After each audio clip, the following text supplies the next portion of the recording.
Mga ka-Aquaman, nandito tayo sa Tacloban City National High School. So itong eskwelahan na to, pangalawa na to na tinulungan natin, yung isa doon sa San Jose National High School. And then ngayon, nandito tayo sa Tacloban City National High School kasi ang problema nila dito, almost 10 years, I think more than, wala silang malinis na tubig. Yung gamit nila itong open well, which is mabaho siya at saka makalawang. Tingnan mo naman ito. Ito yung ano niya, makalawang yan. So ngayon, yung mga estudyante dito napipilitan lang na maghugas ng kamay kasi wala silang ibang source of water. Ito lang talaga. And then, natutuwa tayo kasi dito rin ako nag-aaral ng first year at yung mga anak ko dito din nag-graduate. So ngayon, priority natin na tulungan sila. Now, kukuha ko ng sample sa raw water doon sa isa at saka yung sa filter. Natapos na yung filtration natin. Alright, punta tayo doon. So dito, ito yung raw water na galing pa doon sa source. Now, kasi hindi pa ito naka-filter, kukuha tayo dito.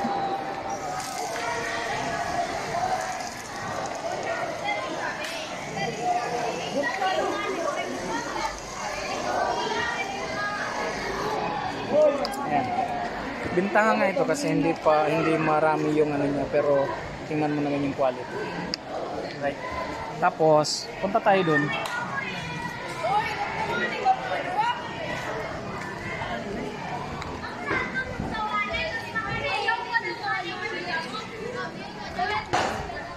So ngayon, natapos na yung ating biosand filter.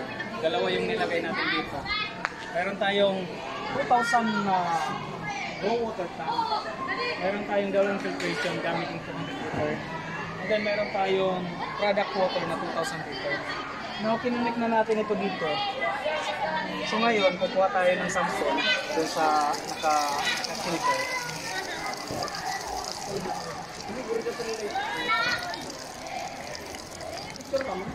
Ayan. Tingnan mo naman mga ka-Aquaman. Clear na clear yung tubig. So, yung dalawang water na ito hindi pa ito yung ano, kasi nakatawag yung sediment nito nakasitol. Pero kung doon tayo kukuha sa actual, mas malala. Okay? So now, ito muna, pero kukuha ako doon sa kanyang raw water tank para mas makita natin ang quality nito. Kasi ito nakasitol na to for how many days?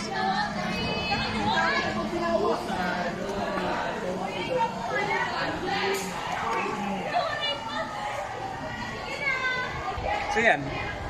Ito yung dalawang ito yung sa raw water, tsaka ito yung sa filtered water. So itong source na to galing yan doon sa doon tayo kumuha sa taas. Kasi ito yung kanyang tubig talaga na kulay. And then ito na yung naka-filter na tubig. Okay? So yun mga ka-Aquaman, good to know na ito yung resulta ng ating ito yung resulta ng ating filtration. So tingnan mo, makalawang yan saka mabaho. Alright, so natapos na natin ang ating biosand filter dito sa Tacloban City National High School. So nandito si Sir Larry Peñalosa. Sir, pangalawang eskwelahan na to na ating ginawa. Pangatlo. Ay, pangatlo pala, oh. Guadalupe, San Jose. Oh. So anong masasabi mo, sir? Natapos na yung biosand filter natin. Naku, napakaganda ito. Because at long last, ito yung matatawag natin na sigaw ng mga estudyante. Dahil ang natin dito, paano magkakaroon sila, naligtas sila sa kanilang health. Dahil health hazard ito, yung tubig.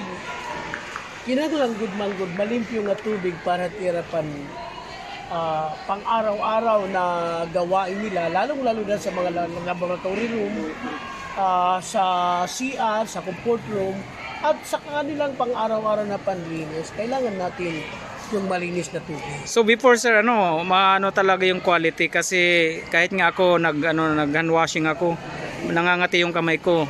So ngayon, yung mga bata may assurance na sila na malinis na tubig yung nila gagamitin sa hand washing. Yeah, kaya nga salamat Sir Jose sa Mr. Aquaman na napunta ka dito sa amin. Na naman? Oo, na naman. Pangatlong school na ito. Na alam ko na dahil sa iyong commitment, no? sa totoo lang, kahit walang pera, kahit kulang sa budget, nandyan ka. Pero mahala na lang yung Diyos sa'yo sa mga blessing na ibibigay sa'yo. Pero at least, nagpapasalamat kami na nandyan ka palagi. Sige sir, maraming salamat sa trust. Salamat din. At siguro kung pag na-transfer naman ako sa ibang school, nandyan ka pa rin sa akin. In God's will sir. Okay. Okay, thank you. So much.